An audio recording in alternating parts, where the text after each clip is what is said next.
Hello बच्चों, आज हम स्टार्ट कर रहे हैं 14 नंबर का चैप्टर अपने पादपों एवं जंतुओं का आर्थिक महत्व। काफ़ी दिनों बाद में नया वीडियो आपको मिला है, इसके लिए थोड़ा सा माफ़ी चाहूँगा मैं। देखो, ये जो चैप्टर है ये अपने 6 अंक का है बोर्ड एग्जाम के अंदर। इससे पहले ये 5 अंक का था, लेकिन अब ये जो संशोधित पाठ्यक्रम है आपका उसके अनुसार 6 अंक का हो चुका है। तो इसमें किस किस तरीके से प्रश्न आएंगे और कैसे कैसे अपने को तैयारी करते हुए चलनी है, वो सारी बातें अपन लेते हुए चलते हैं और साथ में अपन नोट्स भी इसके बनाते हुए चलेंगे। तो देखो, पादप और जंतुओं का आर्थिक महत्व। तो आर्थिक महत्व का मतलब ये होता है, साधारणतः अपनी मानते भी जिसका मतलब अर्थ से हो, अर्थ का मतलब जिससे पैसा धन दौलत अपने को प्राप्त होती हो। लेकिन आर्थिक महत्व का मतलब ये नहीं मानोगे आप कि केवल उससे पैसा प्राप्त किया जा सके या उससे अर्थ प्राप्ति किया जा सके। आर्थिक महत्व का मतलब है कि उससे हमें कोई उपयोगी पदार्थ प्राप्त होगा जो हमारे काम का होने वाला है। आर्थिक महत्व का मतलब क्या है कि उससे हमें कोई उपयोगी पदार्थ प्राप्त होगा जिसे हम काम ले सकते हैं, हमारे जीवन के अंदर कहीं पर भी अपन उसको काम में ले सकते हैं।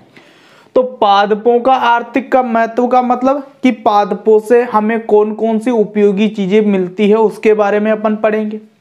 और जंतुओं का आर्थिक महत्व का मतलब कि जंतुओं से हमें कौन कौन सी उपयोगी चीजें अपने को प्राप्त होती है उसके बारे में अपन पढ़ेंगे। तो अपने ये 14 नंबर का चैप्टर है और 6 अंक का है इस समय ये।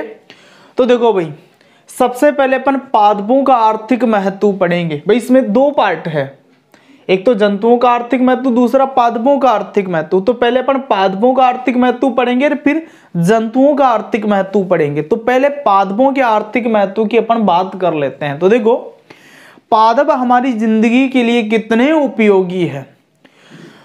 तो इस पृथ्वी के ऊपर जितने भी सजीव हैं उनका जीवन केवल पादपों के ऊपर निर्भर है। यदि पादप नहीं है तो कोई भी इस पृथ्वी के ऊपर जितने भी जीव है उनका जो जीवन है वो चलना संभव नहीं होगा, क्योंकि जितने भी जंतु हैं उनको पादप से ही अपना भोजन मिलता है, प्रत्यक्ष या अप्रत्यक्ष रूप से। ठीक है, तो देखो यहां पर यही बात मैंने लिख रखी है कि पादपों के बिना पृथ्वी पर प्राणियों का जीवित रहना संभव नहीं है, क्योंकि सभी प्राणी प्रत्यक्ष या अप्रत्यक्ष रूप से अपना भोजन कहां से प्राप्त करते हैं? पौधों से प्राप्त करते हैं। जीव मंडल के सभी प्राणी जो होते हैं वो प्रत्यक्ष या अप्रत्यक्ष रूप से क्या करते हैं? पादपों पर ही निर्भर रहते हैं अपने भोजन के लिए।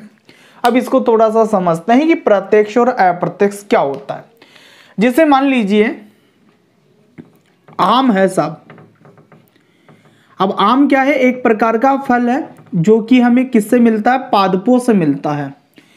अब कोई प्राणी जो है इस आम को डायरेक्टली खा लेता, पौधे से प्राप्त करता है और इसको खा लेता, अपने भोजन की पूर्ति कर लेता है।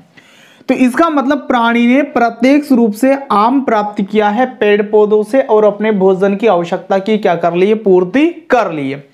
लेकिन मान लीजिए कोई पादप है, जैसे गेहूं का पादप है, तो उसके बीज जो होते हैं हमें गेहूं के दानों के रूप में प्राप्त होते हैं। बीज प्राप्त होंगे। जो गेहूं होता है वो उस पादप का क्या होता है? बीज होता है। ठीक है, तो उसके दाने मिले अपने को, हमने इसको पीसा और क्या बना लिया? आटा बना लिया। आटे से हमने क्या बना ली? रोटी बना ली। और रोटी को एक प्राणी ने भोजन के रूप में क्या कर लिया? ग्रहण कर लिया। तो प्राणी ने भोजन प्राप्त किया है, लेकिन किससे प्राप्त किया है? रोटी से प्राप्त किया है। तो सीधा तो वो रोटी से भोजन प्राप्त कर रहा है, रोटी को भोजन के रूप में ग्रहण कर रहा है। लेकिन ये रोटी कहां से आई है? आटे से आई। और आटा कहां से आया है? गेहूं के उस बीज से आया है, गेहूं के उस दाने से आया है। तो यहां पर प्राणी सीधा गेहूं के जो बीज है उसको तो भोजन के रूप में ग्रहण नहीं कर रहा है, लेकिन उस बीज का जो बदलता बदलता रूप है रोटी, उससे ही अपना भोजन प्राप्त कर रहा है। तो इसे अपन बोलते हैं अप्रत्यक्ष। प्रत्यक्ष का मतलब तो सीधा पादप से कोई चीज प्राप्त हो रही है और उसको सीधा प्राणी भोजन के रूप में ग्रहण कर रहा है। और अप्रत्यक्ष का मतलब है कि पौधे से कोई चीज प्राप्त हुई, उसका रूप बदला गया और बदल करके कोई दूसरी चीज बनी है, उससे जीव अपना भोजन क्या कर रहा है, प्राप्त कर रहा है, तो वो चीज क्या है, अप्रत्यक्ष। तो इस पृथ्वी के ऊपर पादप के बिना किसी भी प्राणी का जीवन संभव नहीं है, क्योंकि कोई भी प्राणी हो अपनी सभी आवश्यकताओं की पूर्ति प्रत्यक्ष या अप्रत्यक्ष रूप से पादपों से करता है। प्रत्यक्ष का मतलब तो सीधा कोई पादप का उसको उत्पाद मिलेगा और उससे वो अपनी आवश्यकता की पूर्ति करेगा, और अप्रत्यक्ष का मतलब पादप से कोई उत्पाद मिला, फिर उसका रूप बदला गया और बदल करके फिर वो उसको वो क्या कर रहा है, काम में ले रहा है। अब देखो मानव की बात करते हैं, तो मानव को अपने जीवन के यापन के लिए 3 प्रकार की मूलभूत आवश्यकताएं हैं, रोटी, कपड़ा और मकान। रोटी, कपड़ा और मकान, ये 3 जो आवश्यकताएं हैं, इनकी पूर्ति के लिए भी मानव पौधों के ऊपर निर्भर रहता है। देखो मानव जीवन यापन के लिए मूलभूत आवश्यकताएं क्या क्या है, रोटी, रोटी का मतलब भोजन से है, कपड़ा, अब कपड़ा किसी भी तरीके का हो सकता, पहनने के लिए, बिछाने के लिए, ओढ़ने के लिए, है ना, और मकान, इनसे संबंधित सभी सामान पादपों से प्राप्त किए जाते हैं। तो आजकल तो क्या टेक्नोलॉजी बहुत आगे हो गई है, लेकिन पुराने जमाने में व्यक्ति रोटी प्राप्त कर रहा है, रोटी का मतलब भोजन, तो पेड़ पौधों से प्राप्त होता है। और आज भी अपन जो भोजन प्राप्त करते हैं उनमें ज्यादातर हिस्सा किससे मिलता है, पादपों से मिलता है। फल हुआ, सब्जियां हुआ, रोटी अपन बना रहे हैं तो जैसे मैंने अभी बताया था आपको, गेहूं के पौधे हैं, उनके बीज होते हैं, उन्हीं से आटा तैयार करके, रोटी तैयार करके फिर अपन क्या करते हैं, भोजन ग्रहण करते हैं। ये कपड़ा है, तो कपड़े जो होते हैं, कुछ पौधे होते हैं जिनसे विशेष प्रकार के रेशे मिलते हैं, जैसे रुई है आपका, तो इन्हीं रेशों से धागे बुने जाते हैं और उन धागों से कपड़ा बनाया जाता है, और वही कपड़ा अपन अलग अलग तरीके से क्या करते हैं, काम में लेते हैं, पहनने के लिए, ओढ़ने के लिए, बिछाने के लिए। तो रोटी मिलेगी, कपड़ा मिलेगा और मकान, क्योंकि आजकल तो पक्के मकान बनने लग गए जिसमें पत्थर का, सीमेंट का उपयोग होता है, ईंटों का उपयोग होता है, लेकिन पुराने जमाने के अंदर जो मकान हुआ करते थे वो लकड़ी के बनाए जाते थे। मिट्टी की तो दीवारें बनाई जाती थी और उसकी जो छत है उसका निर्माण लकड़ी की सहायता से किया जाता था। जो लकड़ी होती है उसकी सहायता से छत बना करके उसके ऊपर मिट्टी के कोलू या सीमेंट के जो कोलू होते हैं वो तान करके मकान का निर्माण किया जाता था। और आज भी यदि अपन बात करें मकान की, तो मकान का जो फर्नीचर होता है, जिसमें अपने पलंग हुआ, टेबल हुआ, कुर्सी हुआ, तो उसका बहुत सारा जो हिस्सा है वो लकड़ी से बनाया जाता है। तो मकान के अंदर कहीं ना कहीं लकड़ी का उपयोग आज भी हो रहा है। तो रोटी, कपड़ा और मकान जो कि जीवन यापन की मूलभूत आवश्यकताएं, इनके बिना जीवन यापन नहीं कर सकता इंसान। तो ये आवश्यकताएं कहां से पूरी होती है, हमारी पादपों से पूरी होती है। तो यहां पर एक इंपॉर्टेंट परिभाषा अब अपने को याद रखनी है, ये इंपॉर्टेंट परिभाषा, आर्थिक रूप से महत्वपूर्ण पादपों और उनके उत्पादों का अध्ययन। आर्थिक रूप से महत्वपूर्ण पादप कौन से पादप है? ऐसे पादप है जिनसे मानव की आवश्यकताओं की पूर्ति हो रही है, या तो प्रत्यक्ष रूप से या अप्रत्यक्ष रूप से। तो आर्थिक रूप से महत्वपूर्ण पादप का मतलब समझ में आ गया भाई, ऐसे पादप जिनसे मानव के लिए कुछ उपयोगी उत्पाद हमें प्राप्त हो रहे हों। तो आर्थिक रूप से महत्वपूर्ण पादपों तथा उनके उत्पादों का अध्ययन क्या कहलाता है? आर्थिक वनस्पति विज्ञान कहलाता है, इकोनॉमिक बॉटनी कहलाता है। ये परिभाषा इंपॉर्टेंट है, परीक्षा में पूछा जा सकता है, तो इसको अपने को जरूर याद कर लेना है। आर्थिक रूप से महत्वपूर्ण पादपों तथा उनके उत्पादों का अध्ययन क्या कहलाता है? आर्थिक वनस्पति विज्ञान कहलाता है। आर्थिक रूप से महत्वपूर्ण पादपों और उनके उत्पादों का अध्ययन क्या कहलाता है? आर्थिक वनस्पति विज्ञान, इकोनॉमिक बॉटनी कहलाता है। ठीक है भाई, आर्थिक है, इकोनॉमिक हो गया, वनस्पति विज्ञान को अंग्रेजी में बॉटनी बोला जाता, तो इकोनॉमिक बॉटनी। तो ये परिभाषा अपने को अच्छे से याद कर लेनी है, ये परीक्षा में पूछी जा सकती है। अब देखो भाई, आर्थिक रूप से महत्वपूर्ण जो पादप होते हैं उनको अपन मुख्य रूप से 3 वर्गों में बांटते हैं। कितने वर्गों में बांटते हैं? 3 वर्गों में। तो देखो, पहला वर्ग है खाद्य पादप या खाद्य संबंधी महत्व के पादप, यानी कि ऐसे पादप जिनसे अपने को खाने योग्य पदार्थ मिलते हैं। तो इनमें देखो कौन कौन से पदार्थ हैं। एक तो अनाज है आपके, दालें हैं, तेल है, मसाले हैं, पेय पदार्थ है, सब्जियां हैं, फल है और इतना ही है। ठीक है, तो ये अलग अलग कैटेगरी है पादपों की, अनाज, दालें, तेल, मसाले, पेय पदार्थ, सब्जियां और फल। इसके बाद में औषधीय पादप यानी कि जिनसे औषधियां या दवाइयां प्राप्त होती है। तो यहाँ पर कुछ उदाहरण मैंने लिखे हैं केवल, जैसे अश्वगंधा है, अफीम है, सर्पगंधा है। पादप और भी अपन पढ़ेंगे इसी चैप्टर के अंदर जिनसे अपने को औषधियां मिलती है। इसके बाद में इमारती काष्ठ एवं रेशे संबंधी पादप या फिर निर्माण संबंधी पादप। यही वो पादप है जिनसे अपन कपड़े बनाते हैं या फिर फर्नीचर बनाते हैं या लकड़ी प्राप्त करते हैं। तो देखो इसमें सागवान, शीशम, रोहिड़ा और खेजड़ी, इनसे तो हमें इमारती काष्ठ प्राप्त होती है। इमारती काष्ठ का मतलब अच्छी लकड़ी हमें प्राप्त होती है जिनकी सहायता से अपन फर्नीचर बनाते हैं। कौन कौन से? सागवान, शीशम, रोहिड़ा और खेजड़ी। और कपास और जूट वो पादप है जिनसे अपन रेशे प्राप्त करते हैं और रेशे से अपन रस्सी बनाते हैं, धागे बनाते हैं, कपड़े बुनते हैं। ठीक है, तो मुख्य रूप से ये जो 3 प्रकार के जो पादप है उन्हीं का अपन ये जो आर्थिक वनस्पति विज्ञान अपने या फिर पादपों का जो आर्थिक महत्व है, इसके अंदर अपने को इन 3 प्रकार के पादपों के बारे में पढ़ेंगे अपन। तो इस वीडियो के अंदर मैं आपको बताऊंगा खाद्य पादप या खाद्य संबंधी महत्व के पादप। इनके अंदर भी अपन एक तो अनाज के बारे में पढ़ेंगे, एक दालें के बारे में पढ़ेंगे, एक तेल और मसाले वाले जो पादप है इसके बारे में अपन पढ़ेंगे। पेय पदार्थ, सब्जियां और फल, ये अपन जो नेक्स्ट वीडियो होगा पार्ट 2 उसके अंदर अपन इसके बारे में क्या करने वाले हैं, पढ़ने वाले हैं। ठीक है, तो इस वीडियो के अंदर एक तो अनाज, दूसरी दालें, तेल, मसाले, इनके बारे में अपन क्या करेंगे, पढ़ेंगे।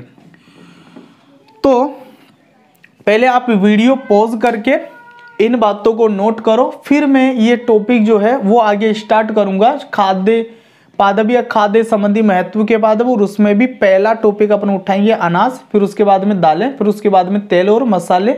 ठीक है, तो वीडियो पॉज करके नोट कर लीजिए।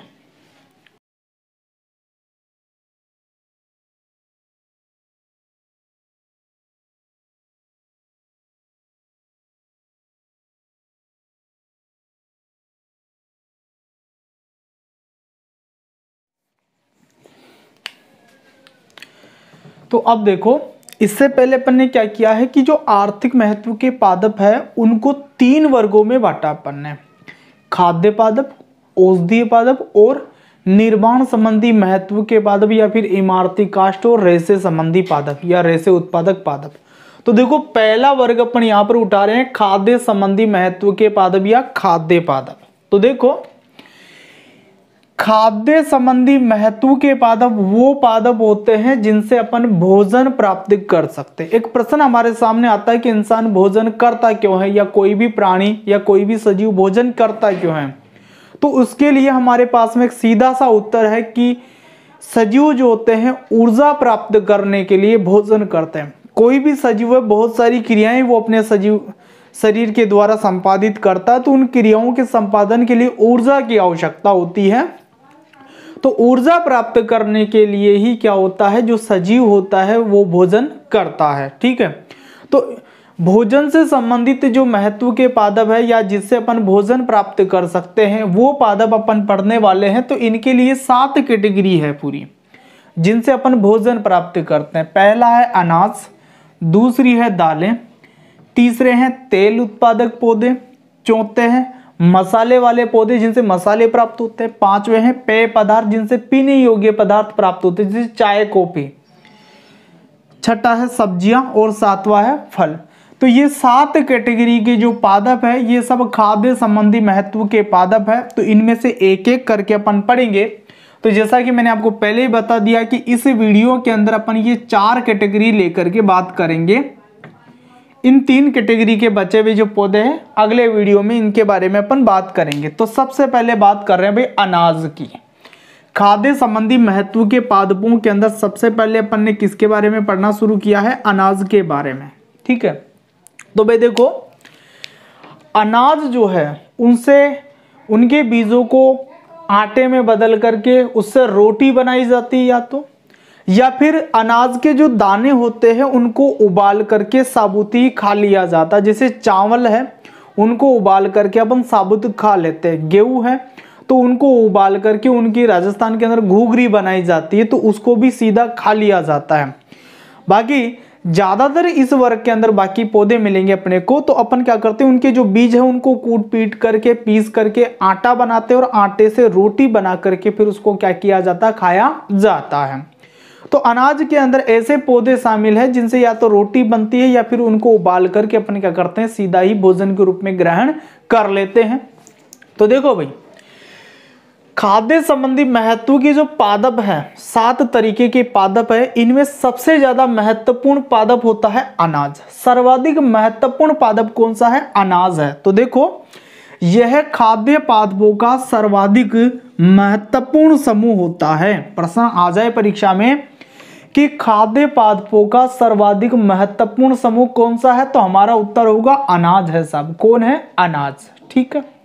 दूसरी चीज देखो, ये जो अनाज है एक कुल के पौधे, विशेष प्रकार का कुल है जिसे अपन बोलते हैं घास कुल, ग्रेमिनी कुल या फिर पोएसी कुल। तो ये कुल का नाम हमें याद रखना है, परीक्षा में प्रश्न पूछा जा सकता है कि अनाज कौन से कुल के पौधों से प्राप्त होता है, तो घास कुल के पौधों से प्राप्त होता है। यानी कि अनाज हमें जिन पौधों से मिलता है ना वो एक प्रकार के घास के ही कुल के पौधे हैं। जो घास होता है हमारा गाय भैंसों के लिए, उन्हीं के कुल का पौधा है। जैसे गेहूं है तो वो भी एक प्रकार की घास है, उसी के जो बीज है उनको अपन भोजन के रूप में क्या करते हैं, ग्रहण करते हैं। गन्ना है वो आपका, गन्ना भी एक प्रकार की घास है लेकिन उसका साइज काफी बड़ा हो जाता है, तो उसका जो रस है उसको अपन खाद्य पदार्थ के रूप में काम में ले लेते हैं। तो आप ये याद रखें यहाँ पर कि जो अनाज होता है वो कौन से कुल से संबंधित है या कौन से कुल के पौधे होते हैं, वो तो घास कुल बोला जाता है, उस कुल को ग्रेमिनी कुल भी बोला जाता है और पोएसी कुल भी बोला जाता है। एक ही कुल के 3 नाम है, घास कुल, ग्रेमिनी कुल और पोएसी कुल। तो आपको याद रखना है, ये परीक्षा में छोटा प्रश्न एक इसमें से आता है, तो कोई सा भी वो छोटा प्रश्न बन करके आ सकता है। दूसरी चीज देखो भाई, अनाज जो होता है इसके अंदर स्टार्च या मंड पाया जाता है, और स्टार्च या मंड जो होता है एक प्रकार का कार्बोहाइड्रेट होता है। भाई क्या होता है, कार्बोहाइड्रेट। तो परीक्षा में प्रश्न आ जाए हमारे सामने कि अनाज के अंदर कौन सा खाद्य पदार्थ या कौन सा पोषक तत्व प्रचुर मात्रा में पाया जाता है, तो वो है कार्बोहाइड्रेट। जब दालों के बारे में अपन पढ़ेंगे तो दालों में प्रोटीन सबसे ज्यादा मात्रा में पाया जाता है। ऐसा नहीं है गेहूं में या अनाजों में प्रोटीन नहीं होता, प्रोटीन भी होता है इनमें, लेकिन प्रोटीन कम मात्रा में होता है। ज्यादा मात्रा में क्या होता है, इनके अंदर कार्बोहाइड्रेट पाया जाता है। और जो कार्बोहाइड्रेट होता है हम जब श्वसन की क्रिया करते हैं तो उसमें आधार पदार्थ के रूप में कार्बोहाइड्रेट का हमारा शरीर उपयोग करता है।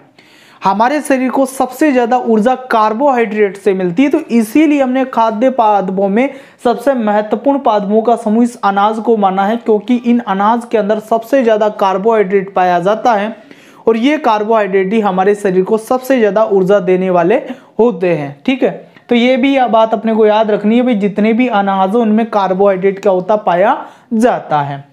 अब देखो ये जो अनाज वाले पौधे हैं इनमें से 4 पौधों के बारे में अपन पढ़ेंगे केवल, क्योंकि अपनी बुक में केवल 4 पादपों के बारे में दिया हुआ है। तो इसमें पहला पादप अपन पढ़ रहे हैं गेहूं। कौन सा पादप है, गेहूं। और अपने भारत के अंदर इसको रबी की फसल के रूप में उगाया जाता है। देखो फसलें 3 प्रकार की होती है। एक फसल ऐसी होती है जिसे अपन वर्षा ऋतु में बोते हैं तो उसे बोला जाता है खरीफ की फसल। दूसरी फसल ऐसी होती है जिसे शीत ऋतु में बोया जाता है तो उसे बोला जाता है रबी की फसल। और इसके अलावा एक तीसरी फसल होती है जिसको ग्रीष्म ऋतु में गर्मियों में बोया जाता है, जिसे बोला जाता है जायद की फसल। तो जहां पर रबी की फसल शब्द आ जाए तो मतलब वो शीत ऋतु में उगाने वाली फसल है। जहां पर खरीफ की फसल लिखा हुआ आ जाए इसका मतलब वो वर्षा ऋतु में उगाई जाने वाली फसल है। और जहां पर जायद की फसल लिखा हुआ आ जाए तो समझ जाना भाई ये कौन सी ऋतु में उगाई जाती है, ग्रीष्म ऋतु के अंदर उगाई जाती है। तो गेहूं कौन सी फसल है, पर रबी की फसल है, मतलब सर्दियों की शुरुआत के अंदर इसकी बुआई होती है। ठीक है ना। तो भाई देखो इसमें कुछ बातें अपने को ध्यान में रखनी है। जैसे गेहूं है, तो इसका एक वैज्ञानिक नाम या वानस्पतिक नाम होगा। जितने भी पौधे अपन यहाँ पर पढ़ेंगे तो उनका एक वैज्ञानिक नाम या वानस्पतिक नाम होगा। देखो कक्षा 9 के अंदर आपने इसके बारे में पढ़ा होगा। कैरोलस लिनियस नाम का एक वैज्ञानिक था, उसने द्विनाम पद्धति दी थी सजीवों के नामकरण के लिए। क्या होता है कि अलग अलग देशों में एक ही जीव के नाम अलग अलग होते हैं।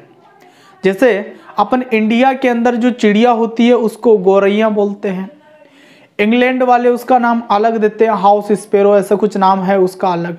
तो अलग अलग देशों में उनकी भाषा के अनुसार एक ही चीज के नाम क्या हो जाते हैं, अलग अलग हो जाते हैं। तो इस कारण से क्या होता है, कोई वैज्ञानिक कभी कोई खोज करता है किसी भी चीज के बारे में, तो यदि वो उस देश की भाषा में उस जंतु का नाम छाप देता है तो दूसरे वैज्ञानिक दूसरे देश के जो वैज्ञानिक है उस जंतु के नाम को या पादप के नाम को समझ नहीं पाते हैं। तो वो सारी समस्या का समाधान करने के लिए क्या हुआ कि वैज्ञानिक नाम बनाए गए जो सभी देशों में मान्य हो। और वैज्ञानिक क्या करते हैं, केवल उन्हीं नामों का उपयोग करते हैं, उन्हीं वैज्ञानिक नामों का उपयोग करते हैं, क्योंकि सभी देशों के वैज्ञानिक उस जीव को उसी नाम से क्या करते हैं, जानते हैं।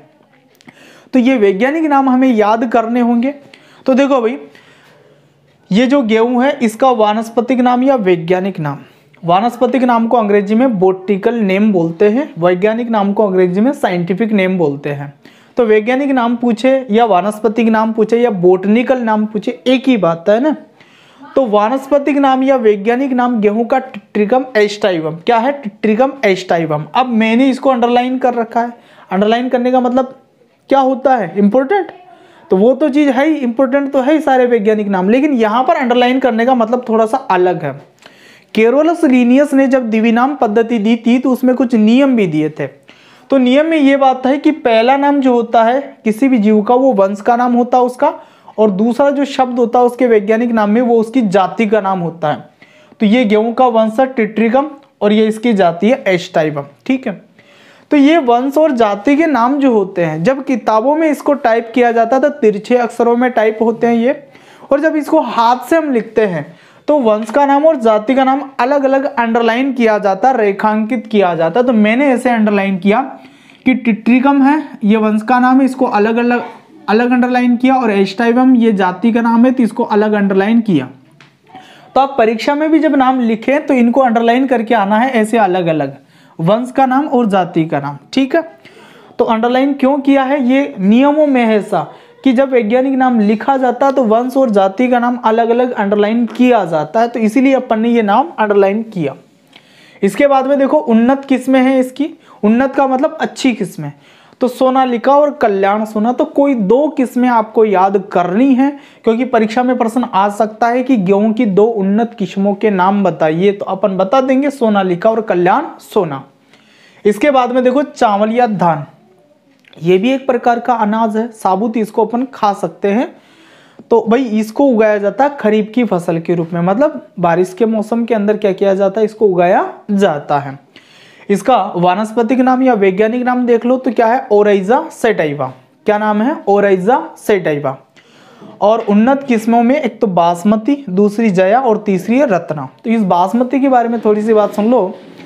अपने भारत के अंदर ऐसी परंपरा है कि कोई भी मेहमान आता है जब घर पे तो उसके लिए बासमती चावल बनाए जाते हैं। बासमती चावल क्यों बनाए जाते हैं, जब इसको उबाला जाता है तो इनमें विशेष प्रकार की खुशबू आती है, बास आती है।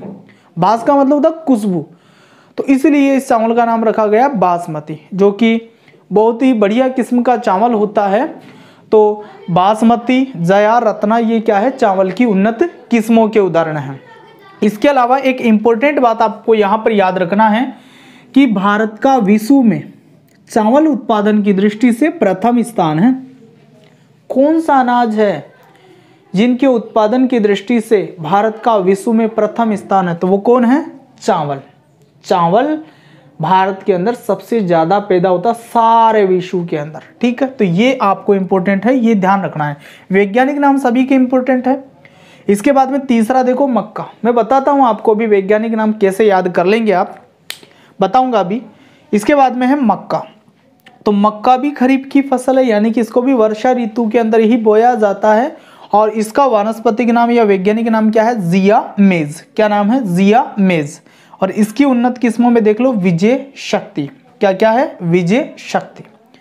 इसके बाद में चौथा जो अनाज है वो अपना है बाजरा।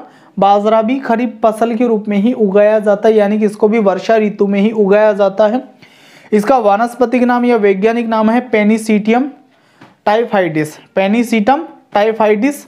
और इसके बारे में ये इंपॉर्टेंट लाइन आपको याद रखनी है, बाजरा एक महत्वपूर्ण गौण अनाज है या मोटा अनाज है, क्योंकि परीक्षा में प्रश्न आ सकता है कि एक गौण अनाज का उदाहरण दो, तो गौण अनाज का उदाहरण आप कौन दोगे, बाजरा दोगे, ठीक है। या परीक्षा में प्रश्न आ जाए कि गौण अनाज का नाम बताइए और उसका वैज्ञानिक नाम बताइए, तो गौण अनाज कौन है अपने यहाँ पर, बाजरा है, और इसका वैज्ञानिक नाम क्या है, पेनिसिटम टाइफाइडिस। क्या नाम है, पेनिसिटम टाइफाइडिस। अब ध्यान से सुनना मेरी बात को, हमें समस्या यहां आती है कि हम वैज्ञानिक नाम कैसे याद करें, क्योंकि थोड़ा कठिन सा लगता है ये आपको। तो इसके लिए आपको क्या करना है, जैसे जैसे अपने वैज्ञानिक नाम आते जा रहे हैं तो उनकी एक टेबल बना लेनी है आपको, 1 या 2 पेजों में वो टेबल पूरी हो जाएगी। और उसको क्या करना, आपको रोज पढ़ना है 2 बार, कभी भी आप पढ़ें उसको। सुबह उठ करके आप तुरंत पढ़ ले उसको, शाम को सोते समय एक बार रीडिंग मार करके सो जाओ, बस एक बार रीडिंग मार करके सोना। धीरे धीरे ये सारे नाम आपके लिए सामान्य हो जाएंगे। ऐसा नहीं होगा कि ये नाम आपको कठिन लगने लग जाए, आपको सीधा सीधा याद हो जाएगा। जैसे आपके सामने कोई गेहूं बोलेगा, आप सीधा दिमाग से निकाल दोगे टेट्रिकम एस्टाइवम है इसका वैज्ञानिक नाम, ठीक है। कोई बोले भाई चावल का वैज्ञानिक नाम बताओ, तो आपके दिमाग सीधा आ जाएगा सामने चावल ओराइजस सेटाइवा। कोई बोले मक्का जिया मैच, कोई बोले बाजरा पेनिसिटम टाइफाइडिस, सीधा वो दिमाग से आपके निकल जाएगा। तो आपको ज़्यादा जोर नहीं लगाना इसके ऊपर, मैं जहाँ जहाँ इंपॉर्टेंट बताऊंगा वहाँ तो साथ के साथ आपको वो वैज्ञानिक नाम याद करना है। और बाकी को याद करने का यही तरीका है कि एक पेज आप बना लें जिसमें जितने भी वैज्ञानिक नाम आते जा रहे हैं वो लिखते हुए चलना, और उनको दिन में 2 बार केवल रीडिंग मारना है, जोर मत लगाना ज़्यादा, रीडिंग मारना है, खुद ब खुद ये नाम याद हो जाएंगे, ठीक है। अच्छा भाई, इसमें से प्रश्न कैसे कैसे आ सकता है, तो मैं आपको बता दूं परीक्षा में 2 बार प्रश्न आया है, 2018 और 2020 दोनों में एक प्रश्न रिपीट हुआ। प्रश्न पूछा गया कि खरीफ की फसल का उदाहरण बताइए। अब खरीफ की फसल का उदाहरण क्या बता सकते हो आप, जैसे एक तो ये फसल आपकी चावल या धान, कौन सी फसल है भाई, ये खरीफ की फसल है, ठीक है। तो कोष्टक में जो बात लिखी हुई बड़ी इंपॉर्टेंट थी। ऐसे ही देख लो, मक्का भी कौन सी फसल आपकी, खरीफ की फसल है। और ऐसे ही देख लो आपका ये जो बाजरा है ये भी कौन सी फसल है, खरीफ की फसल है। रबी की फसल आपने केवल एक पढ़ी है, वो क्या है, गेहूं। तो यहाँ पर ये भी अपने को ध्यान में रखना अच्छे से कि कौन सी फसल है। तो हो सकता है रबी की फसल का भी उदाहरण पूछ लिया जाए तो अपन बता देंगे गेहूं, खरीफ की फसल का उदाहरण पूछ ले तो अपन बता सकते हैं चावल भी है, मक्का भी है और बाजरा भी है। वैज्ञानिक नामों में से कैसे भी प्रश्न बनाया जा सकता है, जैसे आपको गेहूं का वैज्ञानिक नाम पूछ ले अपन बता देंगे टेट्रिकम एस्टाइवम, चावल का वैज्ञानिक नाम पूछ ले ओराइजा सेटाइवा। ऐसे ही जैसे मान लीजिए आपको मक्का का नाम पूछ ले वैज्ञानिक नाम जिया मेज, ऐसे मान लीजिए बाजरा का वैज्ञानिक नाम पूछ ले पेनिसिटम टाइफाइडिस। एक ये जरूर याद रखना आप कि कौन सा वो अनाज है जिनके उत्पादन की दृष्टि से भारत का प्रथम स्थान है, तो हमारा उत्तर क्या होगा, चावल या धान। अपने को गौण अनाज या मोटा अनाज का उदाहरण पूछ ले तो अपन क्या बताएंगे, बाजरा, ठीक है ना। प्रश्न पूछ ले कि भाई जो अनाज है वो कौन से कुल से संबंधित है, तो ग्रेमिनी कुल या पोएसी कुल। अनाज से कार्बोहाइड्रेट मिलता है, ये ध्यान रखना है। और अनाज जो है सारे खाद्य पादपों में सर्वाधिक महत्वपूर्ण समूह है, ये बातें अपने को ध्यान रखनी है। तो यही अपने अच्छे से नोट्स है, इससे बढ़िया नोट्स नहीं हो सकते हैं, तो इन्हीं को अपने को उतारना है। तो वीडियो पॉज करके आप नोट कर लेना इसको, फिर इसके बाद में मैं दालों के बारे में पढ़ाऊंगा, तो वीडियो पॉज करके नोट करो।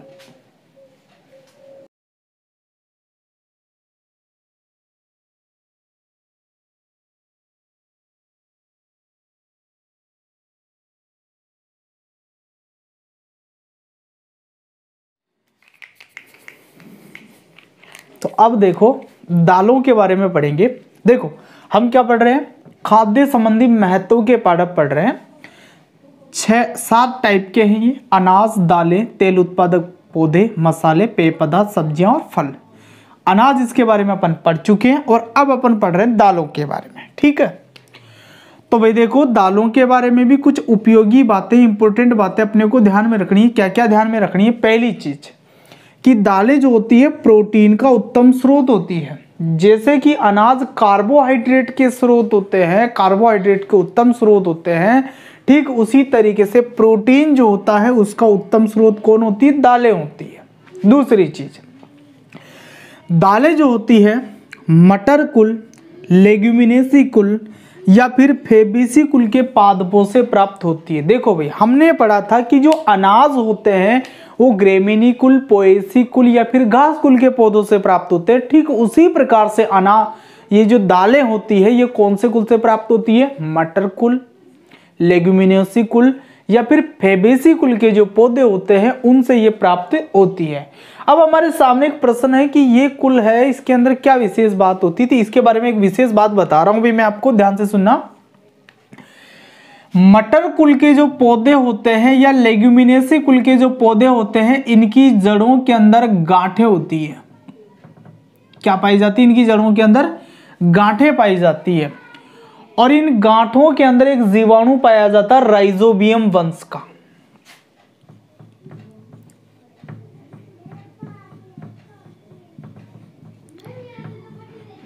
कौन से वंश का जीवाणु पाया जाता है? राइजोबियम वंश का जीवाणु पाया जाता है। तो ये जीवाणु क्या करता है?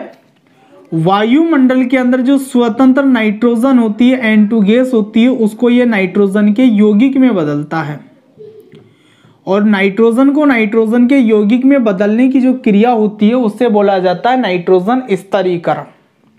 तो देखो, ये जो मटर कुल के पौधे हैं इनकी जड़ों के अंदर गांठें होती है और इन गांठों के अंदर राइजोबियम वंश का जीवाणु पाया जाता है। तो ये जीवाणु और ये जो पौधा है इन दोनों के बीच में सहजीवी संबंध होता है।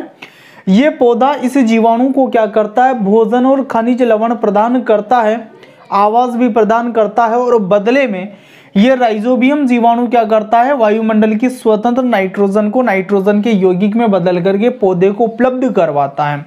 नाइट्रोजन पौधों के लिए बहुत जरूरी होता है और नाइट्रोजन का उपयोग नाइट्रोजन के यौगिक के रूप में ही किया जा सकता है, स्वतंत्र नाइट्रोजन का उपयोग नहीं किया जा सकता है। तो पौधों को, ये मटर कुल के जो पौधे हैं इनके अंदर ऐसी व्यवस्था है प्राकृतिक रूप से कि इनकी जड़ों में गांठें होती है और गांठों में राइजोबियम वंश के जीवाणु होते हैं जो नाइट्रोजन को नाइट्रोजन के यौगिक में बदल करके इन पौधों को उपलब्ध करवाता है। अब देखो, मैं आपको एक बात बताता हूं, प्रोटीन के निर्माण के लिए नाइट्रोजन बहुत जरूरी होता है। तो इन पौधों को प्रोटीन की आवश्यकता तो पड़ेगी क्योंकि इनसे जो दालें बनेगी उसमें प्रोटीन ही संचित होता है। तो प्राकृतिक रूप से ऐसी व्यवस्था इनमें कि इनको नाइट्रोजन इस राइजोबियम वंश के जीवाणु के द्वारा मिलता रहता है और ये आसानी से क्या कर लेते हैं? प्रोटीन बना करके बीजों के अंदर संचित कर लेते हैं। तो आप ये याद रखें, जो दालें होती है ये कौन से कुल के पौधों से प्राप्त होती है? मटर कुल, लेग्यूमिनेसी कुल या फेबेसी कुल के पौधों से प्राप्त होता है। भाई क्या है कि इस कुल का प्रमुख पौधा होता है मटर, तो इसीलिए इसको मटर कुल भी बोला जाता है। फेबेसी और लेग्यूमिनेसी कुल आप याद रखें, ज्यादा बढ़िया है वो। अब आगे कुछ बातें आपको बता रहा हूं मैं, ध्यान से सुनना। हम यहां पर जो दालें पढ़ेंगे 5 दालें अपन यहाँ पर पढ़ने वाले। कितनी दालों के बारे में पढ़ने वाले हैं? 5 दालों के बारे में पढ़ने वाले हैं। तो उनका वैज्ञानिक नाम तो हमें याद रखना ही है। इसके अलावा कोई इंपॉर्टेंट बात आएगी तो मैं आपको बताऊंगा, वो चीज ध्यान देना भाई। ये बात हो गई अपने कि दालें जो होती है प्रोटीन का उत्तम स्रोत है। और दूसरी बात क्या है? दालें मटर कुल या लेग्यूमिनेसी कुल या फेबेसी कुल के पादपों से प्राप्त होती है। तो अब अपन दालों के बारे में पढ़ना स्टार्ट कर रहे हैं वहां से। चना पहली चीज, ठीक है। तो देखो भाई, चना जो होता है ये रबी की फसल के रूप में उगाया जाता है। किसके रूप में उगाया जाता है? रबी की फसल के रूप में उगाया जाता है, यानी कि इसकी बुआई भी शीत ऋतु में होगी। इसका वनस्पतिक नाम या वैज्ञानिक नाम क्या है? साइसर एराइटिनम। क्या नाम है? साइसर एराइटिनम। अब ये बात इंपॉर्टेंट है भाई, चना जो है इसको दालों का राजा कहते हैं। चने को दालों का क्या बोला जाता है? राजा बोला जाता है। देखो 2019 के अंदर बोर्ड एग्जाम में क्वेश्चन आया, दालों का राजा किसे कहते हैं? इसका वैज्ञानिक नाम बताइए। प्रश्न आया हुआ है ये कि दालों का राजा किसे कहते हैं, इसका वैज्ञानिक नाम बताइए। 1 नंबर का क्वेश्चन था। तो हम बताएंगे भी चने को दालों का क्या बोला जाता है? राजा बोला जाता है। और इसका वैज्ञानिक नाम क्या है? साइसर एराइटिनम। साइसर वंश है और एराइटिनम इसकी क्या है, जाति है। तो ध्यान रखना, इसको इंपॉर्टेंट लगा दिया, मतलब ये वैज्ञानिक नाम तो साथ के साथ ही याद कर लेना है। क्या नाम है, साइसर एराइटिनम। चना जो है ये दालों का राजा है और इसका वैज्ञानिक नाम क्या है, साइसर एराइटिनम। ठीक है, इसके बाद में दूसरी बात आपको क्या ध्यान रखनी है कि जो चना है उसके उत्पादन की दृष्टि से भारत का विश्व में प्रथम स्थान है। जो चना है इसके उत्पादन की दृष्टि से भारत का विश्व में कौन सा स्थान है, प्रथम स्थान है। जिसे अनाज के अंदर अपन ने पढ़ा था भाई, चावल ये जो धान है उसके उत्पादन की दृष्टि से भारत का प्रथम स्थान है, ऐसे ही यहाँ पर आपका जो चना है इसके उत्पादन की दृष्टि से भी भारत का प्रथम स्थान है। इसके बाद में देखो अरहर। अरहर केवल वैज्ञानिक नाम आपको याद रखना है, क्या नाम है इसका वैज्ञानिक नाम, केजनस केजन। ठीक है, क्या नाम है, केजनस केजन, बस यही याद रखना है इसका। इसके बाद में मटर, तो मटर का भी केवल आपको वैज्ञानिक नाम रखना है याद, पाइसम सेटाइवम। तो मटर भी एक प्रकार की दाल है क्योंकि इसकी जड़ों के अंदर ही भी क्या होती है, गांठें पाई जाती है। उन गांठों के आधार पर पहचान होती है कि कौन कौन पौधे इस कुल के हैं, लेग्यूमिनेसी या फेबेसी कुल के। ये नहीं है भाई उससे हमेशा दाल बना करके खाया ही सही है, जैसे मटर की दाल बनती है लेकिन जरूरी नहीं है कि हमेशा उससे दाल बन करके खाई जाए, लेकिन उसमें प्रोटीन होगा और उसकी जो पौधे की जो जड़ें हैं उसमें गांठें होगी जिसमें राइजोबियम वंश के जीवाणु पाए जाएंगे। यहाँ पर इस आधार पर अपन पहचान करते हैं जो मटर कुल के पौधे हैं या फेबेसी कुल के पौधे हैं या लेग्यूमिनेसी कुल के पौधे हैं। कैसे, उसकी जड़ों के अंदर गांठें पाई जाएगी जिसमें राइजोबियम वंश के जीवाणु होंगे और उनके जो बीज बनेंगे वो बीज जो है उनमें प्रोटीन की मात्रा क्या होगी, ज्यादा होगी। ठीक है, तो ये मटर हो गया, पाइसम सेटाइवम। इसके बाद में है मूंगफली। तो मूंगफली भी एक प्रकार की दाल है। वैसे क्या है कि इसमें वसा की मात्रा भी पाई जाती है तो इसलिए इसका उपयोग तेल निकालने के लिए भी किया जाता है, लेकिन मूंगफली की दाल भी बनाई जाती है। मूंगफली जो है उसके बीजों को फोड़ करके उसकी सब्जी बनाई जाती है सीधी। ठीक है, तो ये भी दाल के कुल के अंदर आता है, मूंगफली भी याद रखना इसको, कहीं कंफ्यूज मत होना कि यार ये दाल कैसे हो गई, ये दाल है मूंगफली। ठीक है, इसकी जड़ों के अंदर भी गांठें होती है जिसमें राइजोबियम वंश के जीवाणु पाए जाते हैं। तो इसका वैज्ञानिक नाम क्या है, एराकिस हाइपोजिया। क्या नाम है, एराकिस हाइपोजिया। और इसके बारे में विशेष बात यही है कि भारत विश्व में मूंगफली का सबसे बड़ा उत्पादक देश है, यानी कि विश्व में मूंगफली उत्पादन में भारत का प्रथम स्थान है। तो प्रथम स्थान किस किस का है, किस किस में है, एक तो अपन ने चना पढ़ लिया है और दूसरा मूंगफली है। ये दो दालें ऐसी है जिनका भारत में उत्पादन की दृष्टि से कैसा स्थान है, प्रथम स्थान है। बड़ा उत्पादक का मतलब यही है कि सबसे ज्यादा उत्पादन भारत में ही होता है इसका।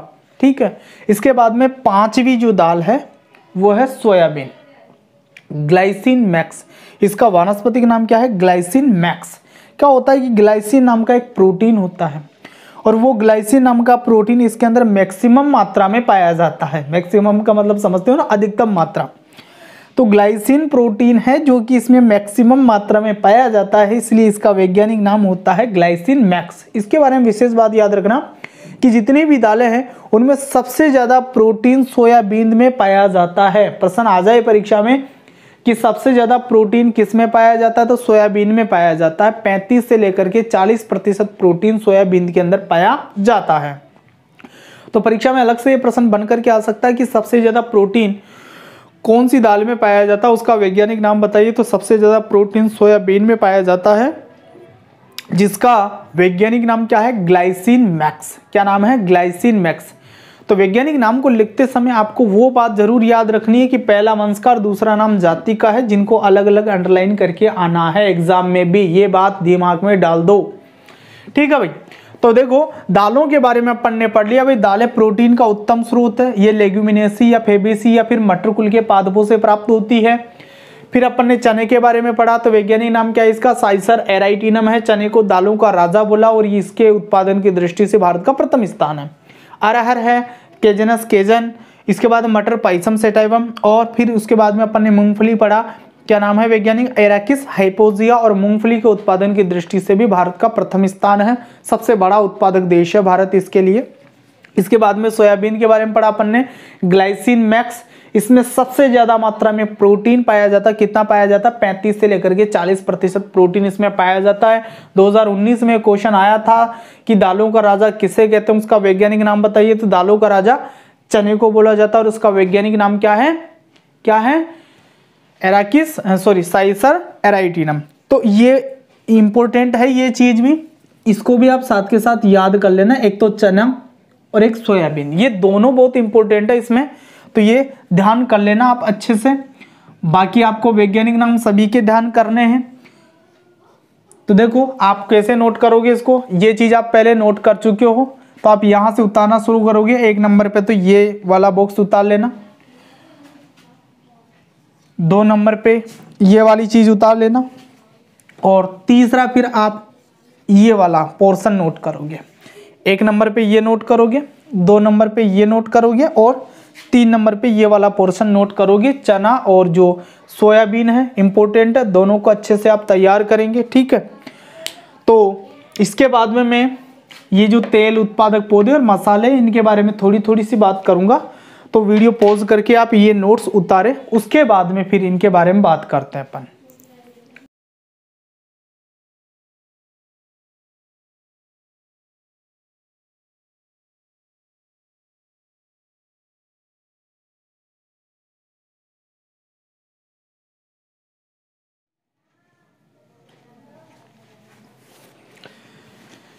तो अब देखो लास्ट चीज भी देख लेते हैं इसमें, खाद्य संबंधी महत्व के पाद अपन पढ़ रहे हैं। तो इसमें अनाज हो चुकी है, अपने दालें हो चुकी है। अब अपन तेल उत्पादक पौधे और ये जो मसाले, इसके बारे में देख लेते हैं थोड़ा सा। तो सबसे पहले 3 नंबर पे देख रहे हैं अपन तेल उत्पादक पौधे। तो सबसे पहले ये देख लें कि भाई तेल क्या होता है। तो तेल क्या है, जटिल कार्बनिक यौगिक होता है। क्या है, जटिल कार्बनिक यौगिक, मतलब कार्बन का ही एक यौगिक होता है। और यदि अपन रासायनिक दृष्टि से देखें तो ये हाइड्रोकार्बन होते हैं। हाइड्रोकार्बन का मतलब कार्बन और हाइड्रोजन से मिलकर के बने यौगिक हो सकते हैं, ठीक है। या फिर एल्कोहल होते हैं। एल्कोहल का मतलब है कि इनके अंदर ये समूह पाया जाएगा, सिंगल बंध OH। या फिर एल्डिहाइड होते हैं। एल्डिहाइड होने का मतलब है कि इनके अंदर ये समूह मौजूद होगा, सिंगल बंध CHO। तो तेल क्या है, जटिल कार्बनिक यौगिक होते हैं जो कि हाइड्रोकार्बन, एल्कोहल या एल्डिहाइड के बने हो सकते हैं, ठीक है भाई। देखो उपयोग के आधार पर तेल को 3 प्रकारों में बांटा गया है। 3 प्रकार के तेल होते हैं। तो देखो इसमें सबसे पहले खाने योग्य तेल, यानी कि जिसका उपयोग खाने के लिए किया जा सकता है। तो ऐसे तेलों के उदाहरण बताने की आपको जरूरत नहीं है, जैसे मूंगफली का तेल हुआ, तिल का तेल हुआ, नारियल का तेल हुआ, सरसों का तेल हुआ, सूरजमुखी का तेल हुआ। ये सब खाने योग्य तेल होते हैं, ठीक है। तो खाने योग्य तेल यानी कि जिसका अपन भोजन के लिए इस्तेमाल कर सके हैं, वो सब खाने योग्य तेल है। तो ये सारे तेल हैं आपके। इसके बाद में है अखाद्य तेल। अखाद्य तेल का मतलब है भाई इनका उपयोग खाने के लिए नहीं किया जा सकता है। तो इसमें देखो एक तो अरंडी का तेल है और एक टारपिन का तेल है। तो खाने के लिए तो इनका उपयोग नहीं करते हैं अपन, साथ में इनके पास में खुशबू भी नहीं होती है, लेकिन कुछ विशेष पर्पज के लिए अपन इसको काम में लेते हैं। जैसे अरंडी का जो तेल होता है वो पशुओं के लिए औषधि के रूप में इसका उपयोग किया जाता है, और स्नेहक के रूप में भी अरंडी के तेल का उपयोग किया जाता है। इसके अलावा जैसे टारपिन का तेल है, किसका तेल है, टारपिन का तेल। तो कुछ इस तरीके की बोतल मिलेगी आपको टारपिन के तेल की। तो ये जो अपन कलर पेंट करते हैं, तो उन्हें कलर पेंट के अंदर ये टारपिन का तेल मिलाया जाता है। तो उससे आपका जो कलर है वो पतला हो जाता है, आसानी से ब्रश के ऊपर लग करके जहाँ पर भी अपन कलर कर ले हैं, पेंट कर रहे हैं, तो वहाँ पर उसको काम में लिया जा सकता है। और टारपिन का जो तेल है वो जो अपन पेंट करते हैं उसके अंदर काम में लिया जाता है। तो अखाद्य तेल हो गए। इसके बाद में सुगंधित तेल। सुगंधित तेल का मतलब है ऐसे तेल जिनसे सुगंध आती है। तो सुगंधित जो तेल है इनका उपयोग अपन शरीर पर लगाने के लिए कर सकते हैं, इत्र बनाने के लिए इसका उपयोग किया जा सकता है। जैसे अलग अलग खुशबू वाले तेल आते हैं जो अपन बालों में डालते हैं, तो वो इसी तरीके के तेल होते हैं। तो ये सुगंधित तेल है। तो इनका खाने के लिए उपयोग नहीं करेंगे, शरीर पर लगाने के लिए इनका उपयोग किया जा सकता है। जैसे कपूर हुआ आपका, कपूर का तेल आता है, चंदन का तेल आता है, लौंग का तेल आता है। तो लौंग का तेल भी एक सुगंधित तेल है और औषधि के लिए भी इसका इस्तेमाल किया जाता है। तो ये कुछ हो गए सुगंधित तेल। तो तेल के 3 प्रकार आपके पास में, खाने योग्य तेल है या फिर खाद्य तेल बोल सकते हैं, अखाद्य तेल हो गए और सुगंधित तेल हो गए। तो केवल उदाहरण आपको याद रखना है, याद ये रखना है यहाँ पर भाई तेल क्या होता है, तो आपको सीधी सीधी भाषा में ये जवाब देना है कि तेल जटिल कार्बनिक यौगिक जो हाइड्रोकार्बन, एल्कोहल, एल्डिहाइड आदि के बने होते हैं। बस इतना ही इसमें ध्यान रखना। इसके बाद में बात करते हैं मसालों की। तो मसाले क्या होते हैं, तो देखो भाई मसाले सामान्यतः क्या है, शुष्क और कड़े पादप पदार्थ होते हैं जो कि सघन तेल होता है जिनके अंदर। देखो भाई शुष्क का मतलब सूखे हुए होंगे, कड़े का मतलब थोड़े कठोर रहेंगे। तो सामान्यतः शुष्क कड़े पादप पदार्थ जिनमें सगंध तेल उपस्थित हो, यानी कि उनमें तेल उपस्थित होगा सुगंधित तेल, तो ऐसे पदार्थों को अपन क्या बोलते हैं, मसाले बोलते हैं। तो मसाले की परिभाषा थोड़ी सी याद रखना कि सामान्यतः शुष्क कड़े पादप पदार्थ जिनमें सगंध तेल उपस्थित हो वो क्या कहलाते हैं, मसाले कहलाते हैं। ठीक है, अब मसालों को देखें यदि अपन, तो पोषक तत्वों की दृष्टि से मसालों को कोई विशेष महत्व नहीं होता, यानी कि इनमें कोई विशेष प्रकार के पोषक तत्व नहीं पाए जाते हैं जो हमारे शरीर को कोई वृद्धि विकास में काम आते हो। लेकिन मसालों का उपयोग जब अपन भोजन में करते हैं तो उससे भोजन सुगंधित हो जाता है, रुचिपूर्ण हो जाता है या स्वादिष्ट हो जाता है। तो उनके स्वाद से क्या होता है, व्यक्ति ज्यादा मात्रा में भोजन करता है। जितना वो भोजन करने वाला था स्वादिष्ट होने की वजह से उससे ज्यादा मात्रा में वो क्या कर लेता है, भोजन कर लेता है। ठीक है, तो पोषक तत्वों की दृष्टि से मसालों का कोई विशेष महत्व नहीं है, लेकिन इनके उपयोग से भोजन स्वादिष्ट और सुगंध युक्त हो जाता है। तो बस इसीलिए मसालों का महत्व है।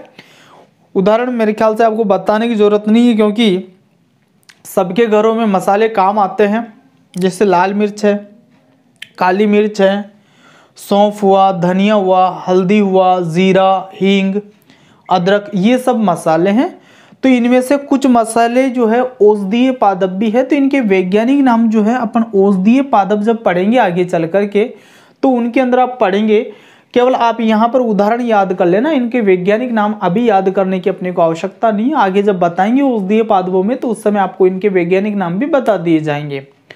तो भाई मुख्य रूप से आपको बस ये बात ध्यान रखनी है, तेल क्या होता है। तो तेल के लिए अपन ने बता दिया भाई ये तेल जटिल कार्बनिक यौगिक है जो हाइड्रोकार्बन, एल्कोहल, एल्डिहाइड आदि के बने हैं। इधर मसाले क्या है, तो ये सामान्यतः शुष्क कड़े पादप पदार्थ हैं सघन तेल युक्त, जिनमें सघन तेल उपस्थित हो वही क्या कहलाते हैं, मसाले कहलाते हैं। तो वीडियो पॉज करके आप इन बातों को भी नोट कर लीजिए। उतारोगे आप यहां से, अब तीसरा पॉइंट तेल उत्पादक पौधे, यहां तक उतारोगे फिर वो वाले उतारोगे। तो वीडियो पॉज करके आप नोट कर लीजिए इन बातों को।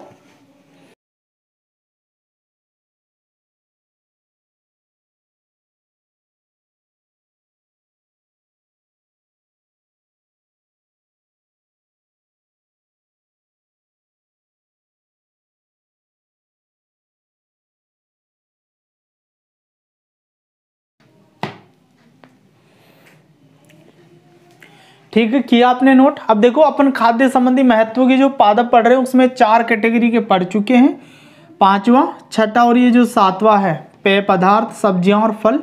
ये अपन नेक्स्ट वीडियो में जो पार्ट 2 आएगा उसके अंदर इसके बारे में पढ़ेंगे। तो मिलते हैं फिर नेक्स्ट वीडियो में, तब तक के लिए ऑल द बेस्ट।